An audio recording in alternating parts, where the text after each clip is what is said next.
How's everybody doing? My name's Mike, and I got Miss Bella with us today. And today what we're going to be doing is we're going to be practicing her sit. So she is an extremely excited dog. She's probably in the top 10 of most excited dogs I've dealt with, which means the more excitement they have, the more difficult they are to deal with, which means you need someone even more experienced to deal with a dog like that. She's going to throw everything she's got at me to not do what I'm telling her to do. That's just how dogs work. That's how they actually gain ranks in their pack in the wild. So when I tell her what to do, I kind of got to make it happen, right? So I'm going to be using my foot just like this. Heel, sit, and I'll go like this with my foot. See that? So I'm not first forcing her butt down, but I'm guiding her butt down. Believe me, if she wanted to resist me, there's no way I could push her butt down with my foot. She was far too strong for that. So we have to mentally convince the dog. So I'm going to go ahead and start working her. And again, I just want you guys to know that like with most of the dogs that come through here, it's kind of like their last chance. This dog has already worked with other trainers that were unsuccessful. Other trainers have already recommended for the dog to be put down. And so this is kind of like the dog's, last chance. There's not too many places to go after here. But fortunately, we have a lot of success with dogs. We've never really had a situation that we could not fix and make manageable. So I'm telling you guys this because this is the type of dog that she's going to do everything she can to not do what I'm asking her to do. And she looks pretty calm, and that's because of just the training that she's had. A week ago, she would never sit still like this. This would never happen. She'd be bouncing off the wall. So sometimes it's not really conveyed through my videos how serious the dog's issues are because I'm just kind of trying to show you guys how I solved the problem, and I don't really show how bad it is. Whereas a lot of other trainers in their videos, you're going to see they do nothing but show how bad the problem is and then just show the results, where I'm trying to show you guys what I do to get the dog to do the behavior. So in this session, what you're going to see is you're going to see me using my foot to guide her butt down. Now, the owners aren't going to have to do this. This is just simply what I'm doing to get the dog to sit, because otherwise there's no other way for me to get her to sit. She's not going to do it with a verbal command, so I have to physically figure out a way that I can get her body to do it, and that's how it will become muscle memory. So we're going to go ahead and start working her, and I'll just kind of explain things as I go. Heel. So I'll take 2 short steps, sit. And then I'm just going to use my foot. Good. No. Sit. So use my foot to guide her butt down. Heel. And then I'm just going to keep going this way. Sit. So you guys can see. And I'm just going to take her a couple steps at a time. Heel. Sit. Just sit. Heel. Sit. And she knows what I want. Heel. She's just going to sit. Try to not do it at every heel. On everything she's got, she's going to try and not do what I tell her to do. Sit.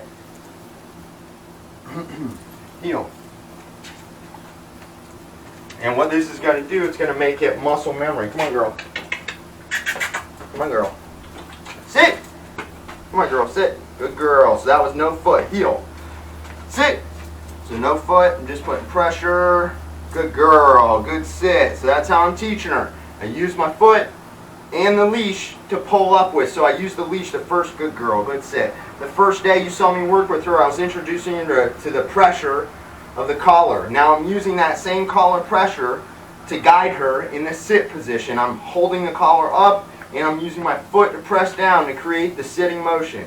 Now I can take away my foot and just use the collar. That gets me one step closer to getting her where she needs to be as far as a sit. Heel. Sit. So just pressure on the collar. I want to take advantage of that. Come on, girl. Sit. Atta girl. Heel. Sit. If she doesn't sit, put pressure on the collar. No. Sit. No. No. Sit.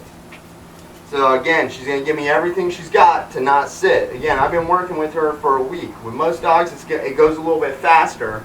With her, I can't allow her to get over on me. Again, trainers have recommended for her to be put down. Other trainers have worked with her and it hasn't worked. That makes my job harder. It's very typical that is the scenario with a lot of dogs who get in. They've already worked with another trainer. So I have to succeed where others have failed. So what I just did, I took my heel and I tapped her in between her ribs and her hip, just to correct her, just to snap her out of it, to get her more submissive, so she'll go ahead and sit for me. Again, heel, sit. So just light, it's like light pressure, just a little pressure. Atta girl, good sit, good girl. So you see how I'm correcting her for the things she shouldn't do, and then I'm rewarding her when she does something good. I only reward her if she sits with minimal pressure. Heel, sit. Atta girl, good girl. Heel, good job. Come on, girl. Atta girl. I'm giving her a little encouragement. Come on, girl. Sit. Atta girl, good girl. Good girl, good sit. Good girl. So again, that's what you saw is, to work with a dog like this, you have to have the skills and the experience necessary to act on the fly with a dog who doesn't want to do what you're asking her to do. And that's what you saw. That's why I gave her the correction with my foot, a little heel tap. Heel. Sit. Atta girl, good bathroom, or good sit. Sorry, I went to the bathroom command. I don't want her to do that. Good girl, good sit. Atta girl, that's my girl. So I'm only going to do a few more with her to have some success, and then we're going to stop. Good girl, good sit. Again, it's all about rewarding what I want from her and discouraging what I don't want. Heel. Sit. Good girl, good girl. Heel. So I'm going to do one more line. Nope, heel. So she got a little spooked by something, so that's why I correct her. That's why we use the leash. Sit. That's my girl. That was like no pressure. Good girl, good sit, girl. Heel. Sit. Good girl. Atta girl. Good job, girl. Good sit, girl. Good sit. That's my girl. Good girl. Good girl. Heel. Sit. Just a little pressure. Good girl. So what happens is I put just the tiniest amount of pressure on and then I let go as soon as she sits. She learns how to turn it on. So let's go turn it off and on. Let's go for one more sit. Good girl. Heel. Sit. So just a little pressure. Heel. So that wasn't as good. Sit. Atta girl. So I want to end with a good one. You see what I mean? So you did it real good that time. So we're going to end with that. Okay, heel. Heel. Good girl. So she did a really good job. She tried to resist, a little bit, and that's why I had to give her the heel tap. And after that, she became much more submissive.